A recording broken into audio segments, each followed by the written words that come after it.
नमस्ते साथियों, आइए आज के इस वीडियो में इस कालखंड में जानते हैं, यदि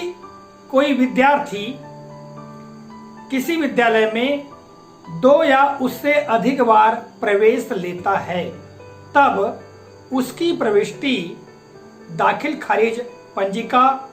अर्थात स्कॉलर रजिस्टर में किस प्रकार करेंगे। आशय यह है,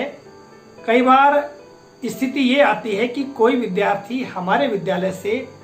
बीच में ही टीसी लेकर अन्यत्र विद्यालय में पढ़ने के लिए चला जाता है, किंतु किसी अन्य कारण की वजह से उसे पुनः इसी विद्यालय में आना होता है और जब वह दोबारा हमारे विद्यालय में उस विद्यालय की टीसी लेकर आता है तब उस विद्यार्थी की प्रविष्टि अर्थात उसका प्रवेश, उसका एडमिशन किस प्रकार से करेंगे, दाखिल खारिज पंजिका, जन्म तिथि पंजिका में उसको किस प्रकार से प्रवेश देंगे। साथियों, सामान्यतः आपको ज्ञात है कि जब कक्षा 1 में या कोई माध्यमिक शाला है तो कक्षा 6 की बात करें या हाई स्कूल हायर सेकेंडरी है तो कक्षा 9 की बात करें, तो इनमें हम सीधे बच्चों को नया स्कॉलर नंबर अर्थात दाखिल खारिज क्रमांक दे देते हैं और उनका एडमिशन कर लेते हैं। किंतु ऐसे विद्यार्थी जो हमारे विद्यालय से टीसी लेकर जा चुके हैं और वही विद्यार्थी पुनः हमारे विद्यालय में आ जाता है, तब क्या उस विद्यार्थी की प्रविष्टि कोई नया दाखिल खारिज क्रमांक दे करके हम एडमिशन करेंगे या फिर उसकी क्या प्रक्रिया है, इसी बात को हम इस वीडियो में जानते हैं। साथियों, जब कोई विद्यार्थी एक बार टीसी लेकर हमारे विद्यालय चला जाता है और दोबारा जब आता है तब हम उसका प्रवेश उसी स्कॉलर क्रमांक पर अर्थात दाखिल खारिज क्रमांक पर करते हैं जिसपे पूर्व में वह विद्यार्थी पहली बार दर्ज हुआ था। ठीक है, अब देखिएगा, इसके लिए हालांकि हम दोबारा लेखन जरूर करते हैं किंतु दाखिल खारिज क्रमांक बदलता नहीं है। दाखिल खारिज अर्थात स्कॉलर नंबर जो है उसका वही पुराना ही होता है। ठीक है, पुराने ही दाखिल खारिज क्रमांक को हम जो विद्यार्थी जो सबसे अंतिम विद्यार्थी जिन्हें एडमिशन लिया है उसके बाद में हम उसी का नाम लिखेंगे और स्कॉलर नंबर में पुराना ही दाखिल खारिज क्रमांक लिखेंगे। किंतु उसको लिखने के लिए हमको क्या करना होगा, उस दाखिल खारिज क्रमांक को हम चाहे तो रेड इंक से लिख लें और उसके बटा में हम चाहे ए लिखे या क लिखे, इस प्रकार से आप जो भी अंक देना चाहते हैं वो दे सकते हैं। अब इसके पीछे कारण क्या है कि यदि कोई विद्यार्थी आता है दोबारा हमारे विद्यालय में तो पुराना जो उन्हें पहली बार हमारे विद्यालय में प्रवेश लिया था और उस दाखिल खारिज क्रमांक को ही लिख करके हम उसके नीचे बटा में हम क्या लिख देते हैं, जैसे उदाहरण के लिए किसी विद्यार्थी का दाखिल खारिज क्रमांक पहले 1020 था। ठीक है, और उसने टीसी रजा लिया और दोबारा आया और उसके बीच में बहुत सारे विद्यार्थियों के एडमिशन हो चुके हैं। ठीक है, तो जितने विद्यार्थियों के एडमिशन हो चुके उसके बाद में उसका नाम हम दर्ज करेंगे, दोबारा लिखेंगे, किंतु दाखिल खारिज क्रमांक वही लिखेंगे 1020। ठीक है, और उसी दाखिल खारिज क्रमांक को लिख करके उसके बटे में हम लिख देंगे क या ए लिख देंगे, या आपको जो भी लिखना है, अ लिखना है या क लिखना है, आप लिख सकते हैं। ऐसा करने के पीछे उद्देश्य होता है कि यदि हमने क लिख रहे हैं इसका मतलब विद्यार्थी का पूर्व में एडमिशन हो चुका था और यह दूसरी बार एडमिशन हो रहा है। फिर स्थिति ये भी बनती है कि विद्यार्थी ने दोबारा भी टीसी लेता लिया,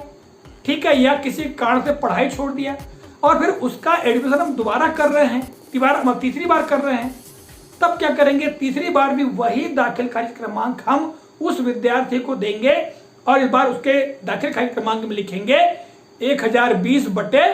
ख या 1020 बटे बी या 1020 बटे ब। आपको जो लिखना है, आप जो क्रमांक में देना चाहे, जैसे आपके दाखिल खारिज क्रमांक में आप अ ब स चला सकते हैं या ए बी सी डी चला सकते हैं, ठीक है, या क ख ग चला सकते हैं। तो ख यदि लिखते हैं तो इसका आशय ये होगा कि इस विद्यार्थी का एडमिशन इस विद्यालय में तीसरी बार हुआ है, अर्थात हमारे दाखिल खारिज पंजियों में इस विद्यार्थी का एडमिशन पूर्व में भी है। ठीक है, तो इस तरह से उस विद्यार्थी को हम प्रवेश दे देंगे।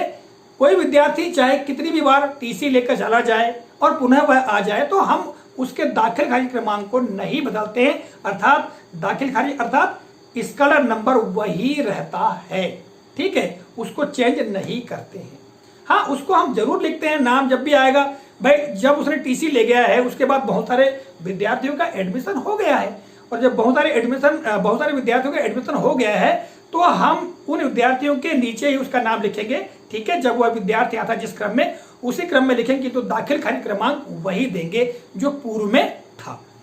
इसके बाद साथियों बात आती है विद्यार्थी को जब अंतिम बार हम खारिज करेंगे तो जहां हमने एडमिशन किया है, ठीक है, आखिरी बार वहीं से उसको खारिज कर देंगे। ठीक है, और उसका जो दाखिल खारिज अर्थात स्कॉलर नंबर भी वही देंगे, जैसे 1020/ख, या तीसरी बार अगर चौथी बार एडमिशन उसका हुआ है तो 1020/ग। इस प्रकार हम उस विद्यार्थी का दाखिल खारिज अर्थात स्कॉलर क्रमांक दे देंगे। ठीक है, अब साथियों इसी बात को मैं प्रमाण स्वरूप आपको बताना चाहता हूं। ठीक है, और देखिएगा इस दाखिल खारिज क्रमांक को, यहाँ आप देख रहे हैं दाखिल खारिज क्रमांक 285। ठीक है, और इस 285 दाखिल खारिज क्रमांक में जो विद्यार्थी दर्ज था उस विद्यार्थी का नाम अगले क्रम में यहाँ पर देखिएगा, आप देख रहे हैं यहाँ पर दाखिल खारिज क्रमांक 285/क लिखा हुआ है, अर्थात इस विद्यार्थी का एडमिशन दूसरी बार हुआ है। अब देखिएगा इसी का एडमिशन तीसरी बार भी आप देखेंगे, यहाँ पर आप देख पा रहे हैं उस विद्यार्थी का एडमिशन तीसरी बार हुआ है और लिखा हुआ है 285/ख। तो इस तरह से जो विद्यार्थी रिपीटर्स होते हैं, ठीक है, उनको दर्ज किया जाता है। तो साथियों इस तरह से इस कालखंड में मैंने दोहराव वाले विद्यार्थी अर्थात जो रिपीटेड स्टूडेंट्स हैं उनकी जानकारी किस प्रकार से हम दाखिल खारिज पंजी, स्कॉलर पंजी में दर्ज कर सकते हैं, अर्थात जन्म तिथि पंजी में भी दर्ज कर सकते हैं, इस बारे में मैंने जानकारी दी है। आशा करता हूँ ये जानकारी आपको काफ़ी उपयोगी और महत्वपूर्ण लगी होगी। मिलेंगे अगले कालखंड में किसी नए प्रकरण, नई जानकारी को लेकर, तब तक के लिए जय हिंद।